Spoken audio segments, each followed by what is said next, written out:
Welcome back to IGN Live from Gamescom here in Germany. Very loud show here, show floor here at Gamescom. It's time to take a look at Dying Light. Magic is here to tell us all about it. What this game has been on my radar for a while now. I think you showed it to me a couple years ago.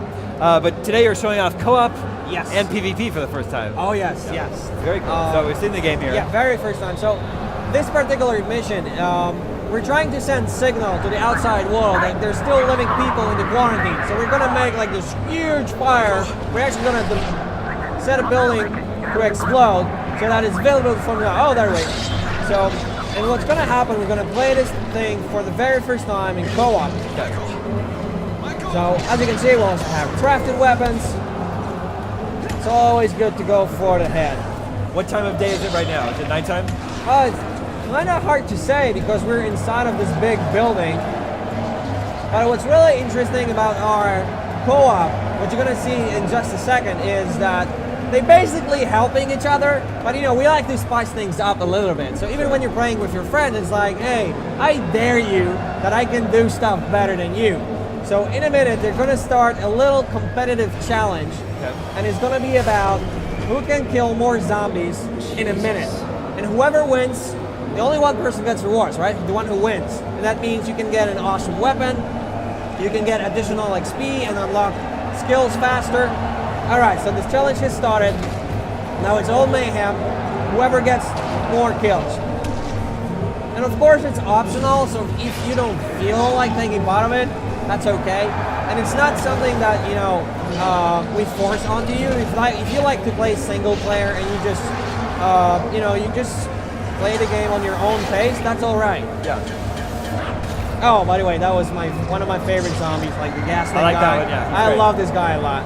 Oh, look at this. Yeah, just to make sure that they're dead. All right, let's head downstairs. There was actually a guy called Michael. He was helping set up the explosive, and he kind of got into trouble. So we're trying to save him. Oh, be careful. Oh.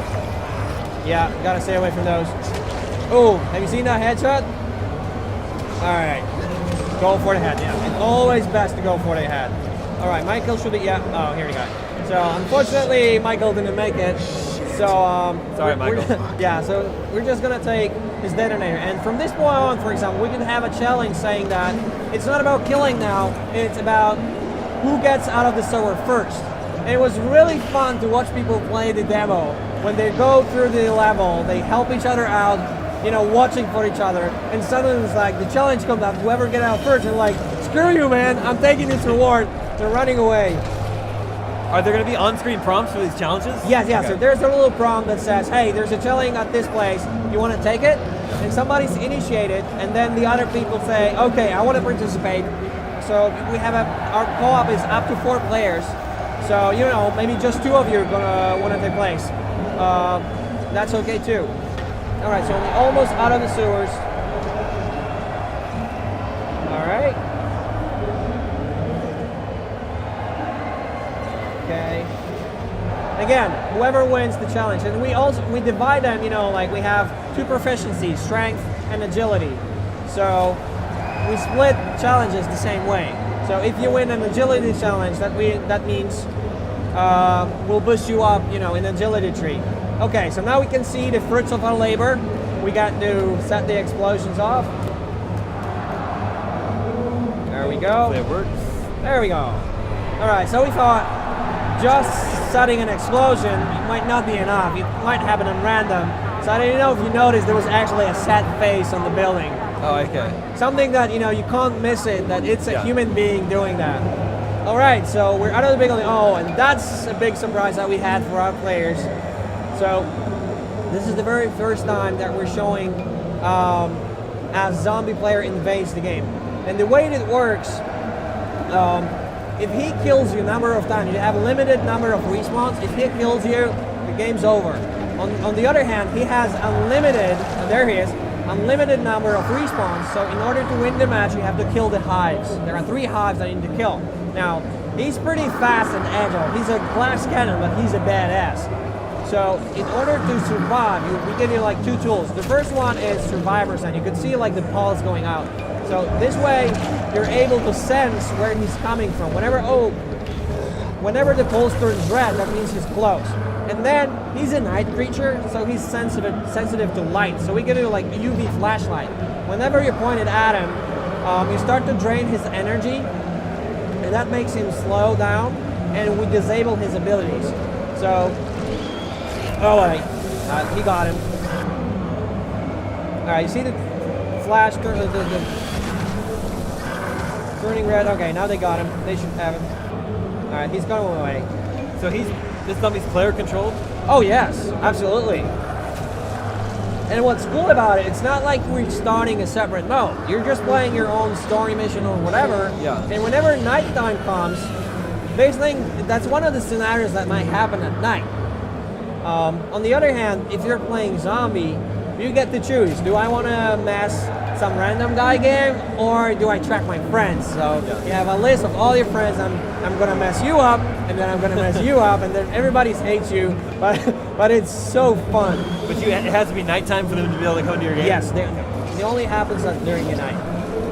It's like our super infected. All right, so now that they killed him, that's their window of opportunity for them to go for the hive, because there's a certain window before he can respawn. That's the hive. There's like volatile still evolving. Yeah. So if they can kill this thing 3 times, like and they're on the different place in the map, if they can kill them, they win the match. And then what happens is, if you play this as a human, you get extra XP again. So, oh, he's dead now. So, I'll come back to the XP right away, because since he's a glass cannon, he can't really face them like head on. He's the best when he can make them scared and try to separate them. They're gonna be an easy prey then, like this. Yeah. So coming back to the XP, when you win, you get extra experience, but on top of that, you also get access to special crafting materials.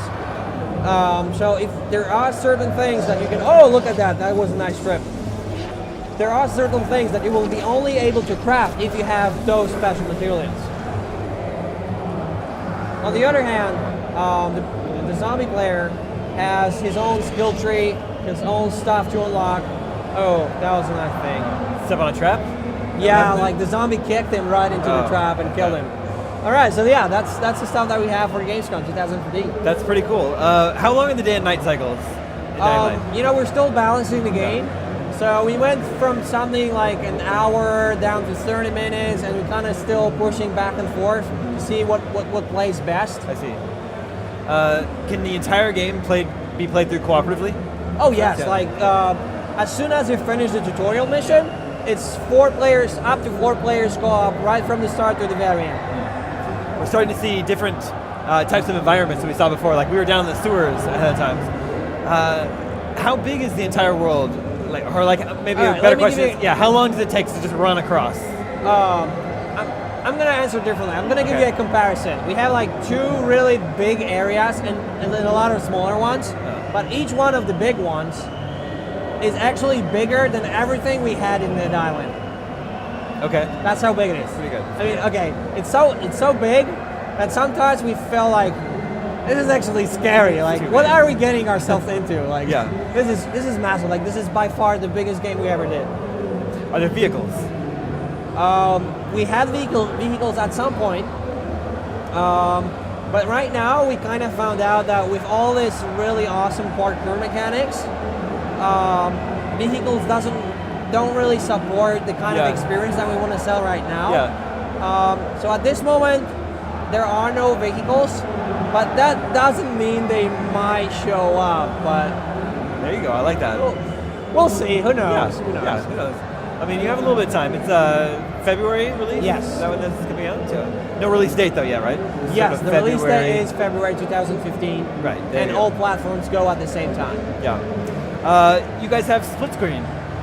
Right? No, unfortunately, we don't have a split screen. Okay. Yes, but you can play on the local LAN. I got you. Yeah.